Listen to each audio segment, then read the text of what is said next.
Bonjour à tous et bienvenue dans cette vidéo dans laquelle je vais vous parler d'un sujet qui est incroyablement important, qui se trouve au cœur de tous les projets de marchand de biens et qui pourtant est très largement négligé par énormément de personnes qui souhaitent se lancer dans cette activité.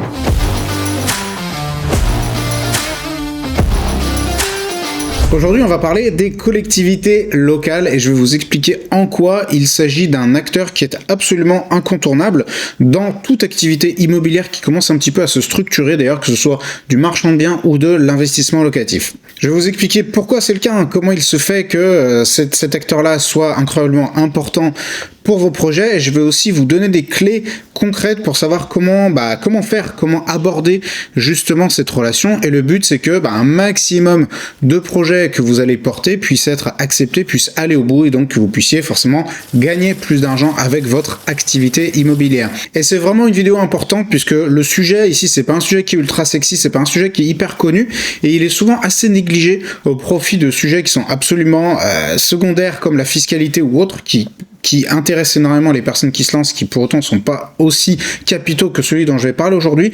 Donc même si vous vous dites, oh là, mais ça, moi je préfère apprendre des trucs sur la fiscalité ou le financement, je vous le dis, cette vidéo, elle est largement aussi importante, sinon plus, donc suivez bien jusqu'au bout les recommandations que je vais vous donner aujourd'hui. Alors déjà, pourquoi est-ce que les collectivités territoriales, les collectivités locales sont un acteur, un partenaire aussi important dans les activités de marchand de biens?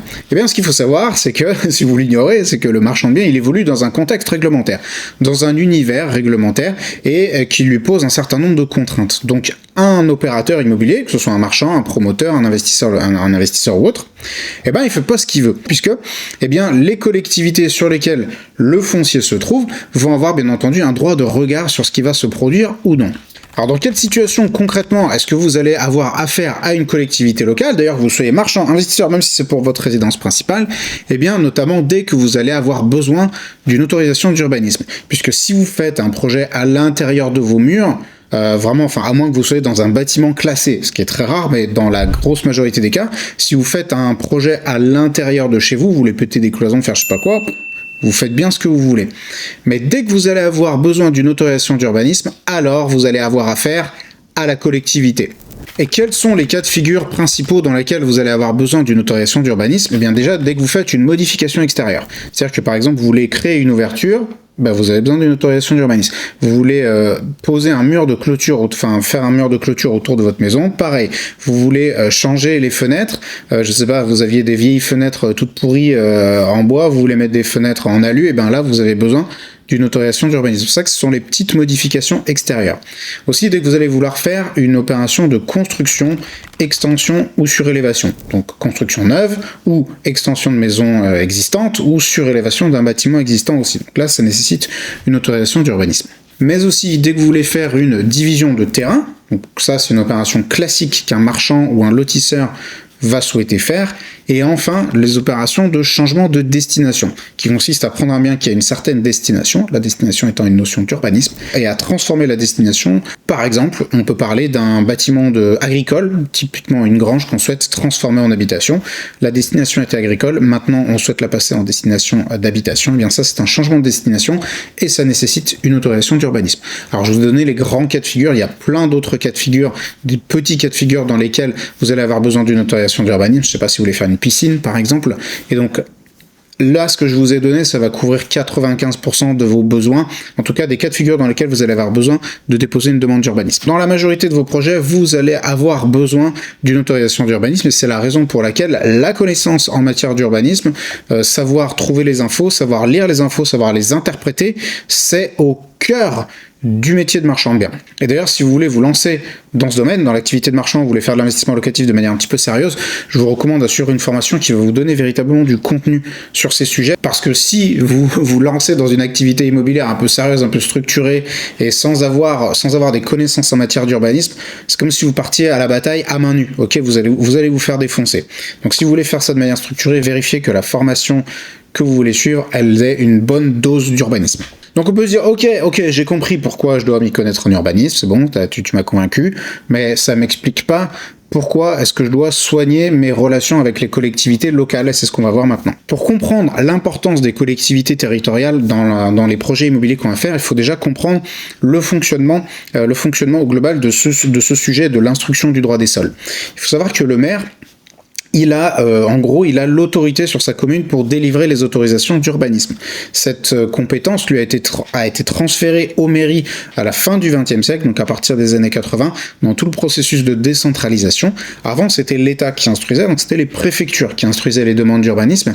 Et à partir du moment où la décentralisation s'est opérée, l'État a dit, bon, maintenant les gars, vous allez vous démerder un petit peu, vous allez vous débrouiller comme des grands, hop, voilà les clés, ciao. Donc en gros, l'État a transféré en fait cette compétence aux collectivités locales. Ce qui fait sens dans une certaine mesure, mais ce qui présente des avantages et des inconvénients. En gros, maintenant, les mairies, elles ont le droit de vie ou de mort sur vos demandes d'autorisation d'urbanisme. Donc aujourd'hui, ce sont les communes, les communautés de communes, les intercommunalités, les métropoles qui instruisent les demandes d'urbanisme, mais in fine, celui ou celle qui va signer l'arrêté de validation ou de refus de votre demande d'urbanisme, c'est le maire. Donc le maire, c'est un élu, et lui, il va avoir un regard politique. Et là, il va falloir comprendre cette espèce de dichotomie dans la distribution des compétences au niveau des collectivités territoriales, puisqu'il va y avoir un service technique et il va y avoir un service politique. Le service technique, c'est celui qui va instruire la demande, mais d'un point de vue strictement réglementaire. Donc là, en général, si vous déposez dans une commune un peu structurée, il va y avoir un instructeur, une instructrice, et là, eux, ce qu'ils font, c'est tout simple, ils prennent votre demande, donc ils disent « Ok, il y a la demande, là, il y a la règle », et ils mettent en face le règlement, la demande avec la règle. Donc en fait, eux, ils vont regarder d'un point de vue strictement réglementaire, est-ce que votre demande, elle est conforme ? Point à la ligne. Est-ce que vous avez bien respecté les retraits des limites séparatives ? Est-ce que là, l'accès, il est bon ? Est-ce que ça met pas en danger, je sais pas, la sécurité des usagers ? Est-ce que vous avez mis, je sais pas, la bonne couleur sur votre façade ? Est-ce que vous avez prévu de planter des arbres ou de pas planter des arbres ? Bref, toutes les choses qui sont stipulées dans le règlement d'urbanisme, le service instructeur, lui, va regarder juste que votre demande, elle soit conforme à ce que impose la règle. Le maire, lui, donc c'est-à-dire le service politique, va avoir un regard, justement, beaucoup plus politique sur ce qui va se passer suite à votre demande. C'est-à-dire que lui, souvent, il va un peu s'en foutre, alors pas complètement, mais le fait que le retrait de la limite séparative soit 4 mètres, pas 4 mètres 50, c'est pas ça qui va vraiment lui poser problème. Lui, quand la demande d'urbanisme va atterrir sur son bureau, il va se dire, bon, alors attends, là, c'est le terrain de Monsieur Michel qui est à côté de Madame Roland, et Madame Roland, on la connaît, c'est une casse-couille, et en fait, ce qui va se passer, c'est qu'à partir du moment où là, vous allez diviser, ça va créer des nuisances. Dès qu'on va valider le permis de construire, on sait que Madame Roland, elle va se pointer à la mairie, et qu'elle va nous casser la tête, et qu'elle va nous faire la misère. Donc, est-ce qu'on a un intérêt à délivrer cette autorisation d'urbanisme ? Et là, on va ensuite rentrer dans un point, vous allez voir, qui est ultra important de comprendre. Ça peut vous paraître un peu caricatural comme sujet, mais c'est typiquement les problématiques qui vont se poser, notamment quand on fait des projets dans des communes qui sont pas forcément très grandes. Parce que là, le maire, en fait, lui, il voit arriver le tsunami d'emmerde. Vous voyez une opportunité, mais lui, il se dit, oulala, à côté, il y a un truc, à côté, il y a machin, et je vous garantis, pour avoir discuté avec énormément d'élus locaux, les situations auxquelles ils font face, c'est des situations telles que celles que je vous ai décrites. C'est-à-dire, on a validé une autorisation d'urbanisme, maintenant ils ont construit une piscine, donc il y a les gamins qui gueulent, ou alors il y a l'autre qui fait griller ses saucisses, l'été, donc le voisin se prend toute la fumée, ou alors machin truc, il ramasse pas ses feuilles en automne, donc il y en a plein de chemins d'accès et ça fait chier. Et en fait, croyez-le ou non, mais les gens viennent chialer à la mairie quand ils ont ce genre de problème de voisinage. Donc la mairie, elle se récupère tous les pots cassés et elle n'a pas forcément grand-chose à y gagner dans votre demande d'urbanisme. Donc je vous ai dit qu'il y a le service technique qui a ce regard réglementaire et il y a le service politique qui a plus ce regard, on va dire, d'environnement, d'impact sur la commune. Et ce qui se passe, c'est qu'il faut avoir l'aval des deux. Et là, quand vous comprenez ça, déjà, ça vous change un petit peu la vision des choses, puisque il faut que le service instructeur valide votre demande d'un point de vue strictement réglementaire, qui dise ok, c'est bon, on a regardé la demande de cette personne et c'est conforme, et le maire qui doit dire cette demande, ok, elle ne fait pas trop chier, elle va pas trop me poser de problème. Et donc en fait, il faut qu'il y ait l'aval des deux, et c'est ça qui souvent va poser un sujet. Et je vous donne un exemple tout frais, là, d'une opération sur laquelle je me suis positionné assez récemment. où bah, j'ai regardé le PLU d'une commune, c'était pour un projet de division, projet de division en 4 lots, avec du terrain à bâtir, et donc je regarde le PLU, ok, pas de problème, on peut diviser, je fais mon projet de découpe, je fais tout mon bazar, je prends rendez-vous auprès de la mairie, et là je rencontre l'adjoint à l'urbanisme, qui me reçoit, très sympa. Je lui montre le projet, un projet qui n'est pas du tout excessif, hein. Ça sortait des terrains de plus de 500-700 mètres carrés, donc c'était vraiment pas mal. Là, il regarde, il me dit, ouais, mais là, en fait, voilà, dans ce coin-là, je vous le dis, 3 terrains à bâtir, ça passera pas. Je dis, bah, pourquoi ça passera pas? Il me dit, bah, en fait, le maire, lui, il en veut pas. Ah, ok. Donc, je vais vous raconter après la négo, etc. Mais toujours est-il que là, moi j'étais conforme d'un point de vue réglementaire, mais par contre, d'un point de vue politique, lui, l'adjoint à l'urbanisme qui est politique, lui m'a dit, eh ben là, non, ça passera pas. Maintenant, il est important de comprendre en fait la position dans laquelle se trouvent les élus. Et ça, toujours, si vous voulez négocier dans les meilleures conditions possibles, si vous voulez avoir les meilleurs résultats pour vous, pour votre activité, mais aussi pour les partenaires avec lesquels vous allez négocier, il faut toujours que vous vous mettiez un petit peu à leur place. Et en fait, il faut comprendre que le maire ou ses adjoints, l'équipe, en gros l'équipe municipale, elle est souvent prise en étau entre plusieurs intérêts. Elle va avoir des injonctions de l'État, déjà, qui va dire, bah, il faut développer, il faut densifier, il faut faire ceci, il faut produire du logement, il faut faire cela. Donc on lui fait tomber des injonctions sur la tronche. Donc, là, déjà, il a ça, cette chape de plomb sur la tête. D'un autre côté, il y a les usagers qui viennent lui casser la tête sans arrêt. Ok, avec leurs problèmes de merguez et de feuilles feuilles mortes qui n'ont pas été ramassées. Et d'un autre côté, il y a des opérateurs, des investisseurs, parfois même des particuliers, qui viennent et qui veulent réaliser des projets. Et des projets qui en plus souvent sont légitimes, sont autorisés par la loi. Et des projets qui souvent sont nécessaires, veut dire à grande échelle, il est nécessaire de produire du logement, des trucs comme ça. Et en fait, le maire, il se retrouve pris dans cette espèce d'étau à devoir concilier les intérêts des uns et des autres, donc les injonctions de l'État, les intérêts de ses usagers et aussi les demandes que viennent porter certains porteurs de projets. Et parfois, c'est absolument impossible de faire tourner cette équation. Et souvent, il faut que vous réalisez que le marchand de biens, l'opérateur, qui vient faire un projet strictement économique dans une commune, c'est des emmerdes en perspective, en fait, pour le maire. Et donc, il se dit, bah attends, moi ce marchand de biens, il est bien gentil, là, il se pointe avec un projet, oui, ok, le PLU l'autorise, mais moi ce marchand, je le connais pas, on l'a jamais vu, c'est quelqu'un qui a une demi-heure d'ici, par contre, lui, il va faire son projet, il va ramasser ses bénéfices, et puis après, il va se barrer, et c'est moi après et ma commune qui allons ramasser les pots cassés, puisque pendant des années après on va subir les désagréments en fait qui vont être causés par le projet qu'il aura porté. Donc là le maire il se dit bon, j'ai plutôt tout intérêt à refuser. Donc la question qui se pose, c'est comment est-ce que vous devez procéder en tant que marchand de biens, en tant qu'opérateur, en tant qu'investisseur, lorsque vous avez un projet dans une commune et que vous voudriez bien qu'il soit accepté, c'est ce qu'on va voir maintenant. Déjà la base, c'est de vous mettre à la place de votre interlocuteur. Ça, c'est vraiment une base de négociation que j'explique à la fois dans nos formations, mais aussi dans certaines des vidéos YouTube que je produis pour vous. Et si vous voulez vraiment négocier efficacement, la première chose, c'est de comprendre votre interlocuteur. Tant que vous ne comprenez pas, en fait, les enjeux, ses contraintes, etc., vous ne pouvez pas négocier efficacement. Donc, comprenez l'enjeu du maire, de l'adjoint au maire qui est en face de vous, comprenez les contraintes qu'il subit et essayez de savoir ce qu'il souhaite obtenir, ce qu'il souhaite atteindre dans les échanges qu'il va avoir avec vous. Alors parfois, le maire sera favorable à votre projet et là, tranquille, il n'y aura pas trop de sujets. Parfois, il y sera très défavorable et donc là, ça va être extrêmement compliqué, mais souvent, on sera quelque part entre les deux et donc c'est là où effectivement, il va y avoir une négociation puisqu'il faut essayer de conjuguer un petit peu les espérances de chacun. Ensuite, vous devez proposer quelque chose de concret. Et là, ça va, pour ceux qui suivent un petit peu le contenu de cette chaîne, ça rejoint ce que je vous dis toujours à propos des investisseurs. Si vous voulez trouver un investisseur, il faut proposer quelque chose de concret. Un projet vraiment déjà qui ressemble à un projet. Et pour la mairie, c'est exactement la même chose.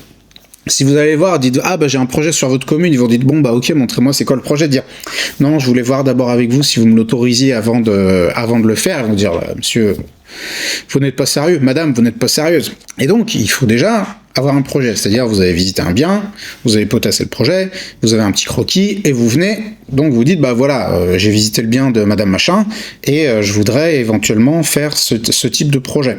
Qu'est-ce que vous en pensez? Alors à ce stade, comme votre projet est absolument encore tout à fait incertain, ne gaspillez pas trop de temps, ne gaspillez pas trop d'argent. Donc là, n'allez pas vous amuser à embaucher un géomètre et un truc qui va vous faire quelque chose de super chiadé, c'est pas la peine. Hein, vous allez imprimer un plan de cadastre, vous allez dessiner au crayon à papier dessus. À ce stade, vraiment, c'est suffisant puisque c'est juste pour avoir une première tendance déjà, une première approche de la mairie vis-à-vis de votre projet. Ensuite, je vous recommande, donc c'est le troisième point, le troisième conseil, c'est d'arriver avec plusieurs alternatives. C'est-à-dire que, bon, alors parfois c'est des projets relativement simples, donc il peut pas y avoir 50 solutions, mais essayez toujours de dire, bon bah voilà, j'ai ça ou ça ou ça comme projet, si possible 2-3 alternatives, c'est vraiment pas mal. Bon, toujours la technique un peu classique, ils ont l'habitude, c'est de faire un projet, vous allez densifier comme un bourrin, et donc ils vont dire, oh là là, mon Dieu, c'est terrible, etc. Donc là, vous dites, bon bah j'ai aussi pensé à un projet un peu plus raisonnable. Ils connaissent la chanson, vous allez pas leur apprendre le truc, hein, surtout qu'il y a des maires, ça fait 15 ans, 20 ans qu'ils sont en place, donc ils connaissent tout à fait bien la musique, ils sont habitués à ce genre de truc, mais c'est toujours une bonne solution de dire, voilà, j'ai ce type de projet, amenez plusieurs alternatives. Ensuite, soyez diplomate et à l'écoute. Donc, diplomate, c'est-à-dire que, bon, ne vous excitez pas trop. Ça va certainement vous agacer à des moments. Il faut essayer de prendre sur soi, et là, vraiment, je témoigne à visage découvert, parce que moi, j'ai tendance à m'agacer assez vite de ce genre d'injustice. Quand j'ai le droit de faire un truc et qu'on me l'interdit, ça me rend fou.